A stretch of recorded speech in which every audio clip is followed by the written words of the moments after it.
Bapak, Ibu, saudara-saudariku yang terkasih dalam Tuhan kita Yesus Kristus, salam sejahtera untuk kita semua. Berkat Allah yang Maha Kuasa senantiasa menyertai kita.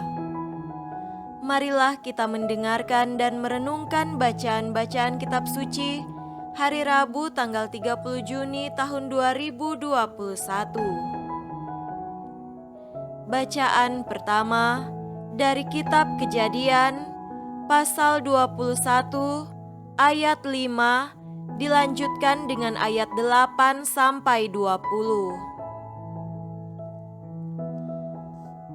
Adapun Abraham berumur 100 tahun ketika Ishak anaknya lahir baginya. Bertambah besarlah anak itu dan ia disapih. Lalu Abraham mengadakan perjamuan besar pada hari Ishak disapih itu. Pada waktu itu Sarah melihat bahwa anak yang dilahirkan Hagar, perempuan Mesir itu, bagi Abraham sedang main dengan Ishak anaknya sendiri. Berkatalah Sarah kepada Abraham, "Usirlah hamba perempuan itu beserta anaknya, sebab anak hamba ini tidak akan menjadi ahli waris bersama-sama dengan anakku Ishak." Hal ini sangat menyebalkan Abraham oleh karena anaknya itu. Tetapi Allah berfirman kepada Abraham, "Janganlah sebal hatimu karena hal anak dan budakmu itu. Dalam segala yang dikatakan Sarah kepadamu, haruslah engkau mendengarkannya, sebab yang akan disebut keturunanmu ialah yang berasal dari Ishak. Tetapi keturunan dari hambamu itu juga akan kubuat menjadi suatu bangsa, karena ia pun anakmu." Keesokan harinya, pagi-pagi Abraham mengambil roti serta sekirbat air dan memberikannya kepada Hagar. Ia meletakkan itu bersama anaknya di atas bahu Hagar, kemudian disuruhnyalah perempuan itu pergi. Maka pergilah Hagar dan mengembara di padang gurun Beersheba. Ketika air yang dikirbat itu habis, dibuangnyalah anak itu ke bawah semak-semak, dan ia duduk agak jauh, kira-kira sepermanah jauhnya, sebab katanya, "Tidak tahan aku melihat anak itu mati." Sedang ia duduk di situ, menangislah ia dengan suara nyaring. Allah mendengar suara anak itu, lalu malaikat Allah berseru dari langit kepada Hagar, katanya kepadanya, "Apakah yang engkau susahkan, Hagar? Janganlah takut, sebab Allah telah mendengar suara anak itu dari tempat ia terbaring. Bangunlah, angkatlah anak itu, dan bimbinglah dia, sebab aku akan membuat dia menjadi bangsa yang besar." Lalu Allah membuka mata Hagar, sehingga ia melihat sebuah sumur. Ia pergi mengisi kirbatnya dengan air, kemudian diberinya anak itu minum. Allah menyertai anak itu, sehingga ia bertambah besar. Ia menetap di padang gurun dan menjadi seorang pemanah. Demikianlah sabda Tuhan. Syukur kepada Allah.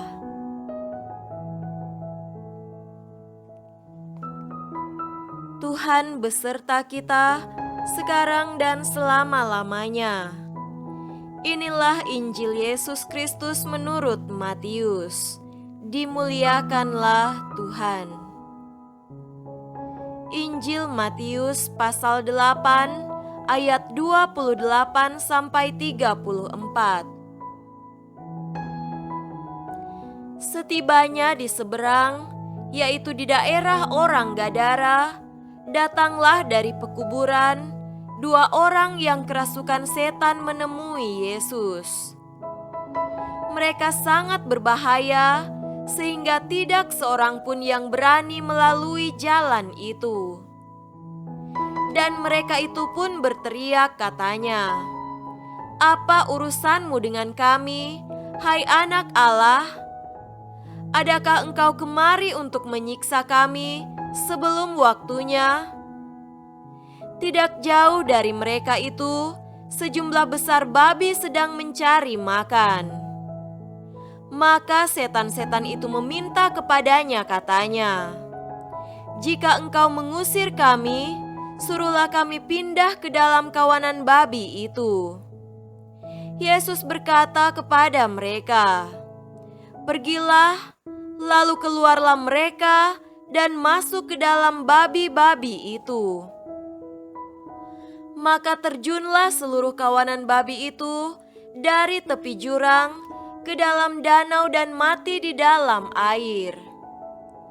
Maka larilah penjaga-penjaga babi itu, dan setibanya di kota, diceritakannya segala sesuatu, juga tentang orang-orang yang kerasukan setan itu.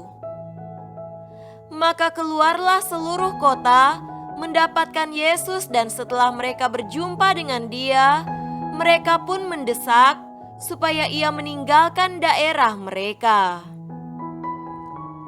Demikianlah Injil Tuhan. Terpujilah Kristus.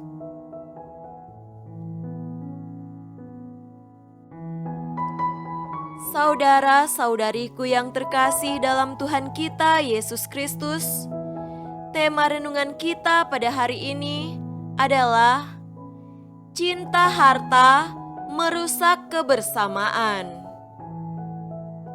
Karena harta benda atau karena tidak ingin membagi warisan, ada anak yang memenjarakan orang tuanya. Ada orang yang membunuh saudara kandungnya. Ada kakak beradik dan kerabat yang saling mengucilkan.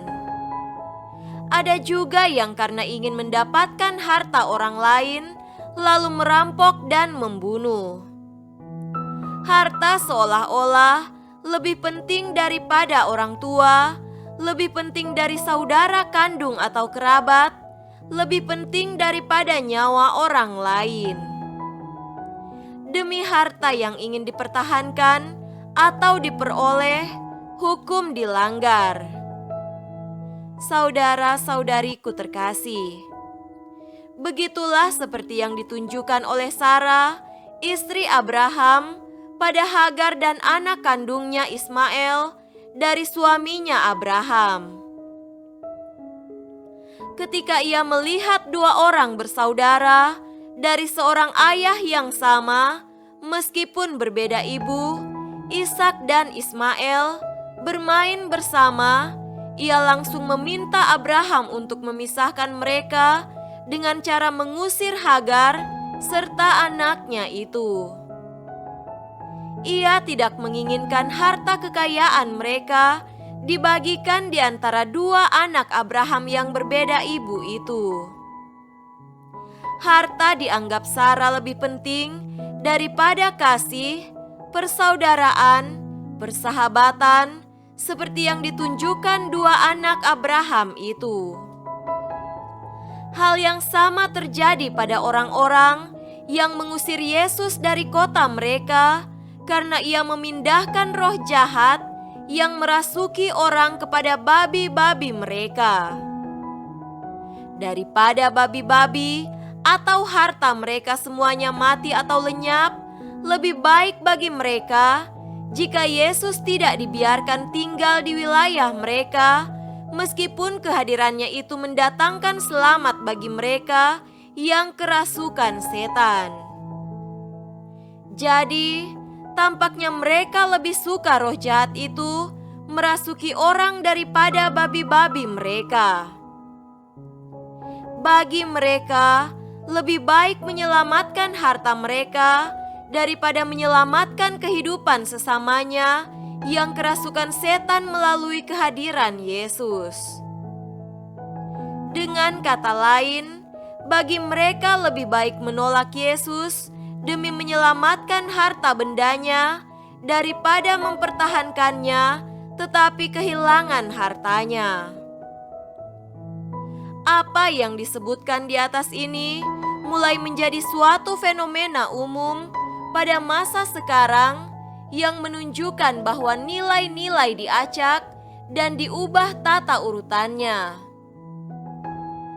Ada pemutarbalikan prioritas nilai-nilai kehidupan. Harta benda mulai cenderung diposisikan pada tempat tertinggi, menggeser tempat Allah. Bila hal ini terus terjadi, maka kehidupan bersama dimasukkan ke dalam bahaya terjadinya kekacauan atau chaos. Semoga demikian. Amin.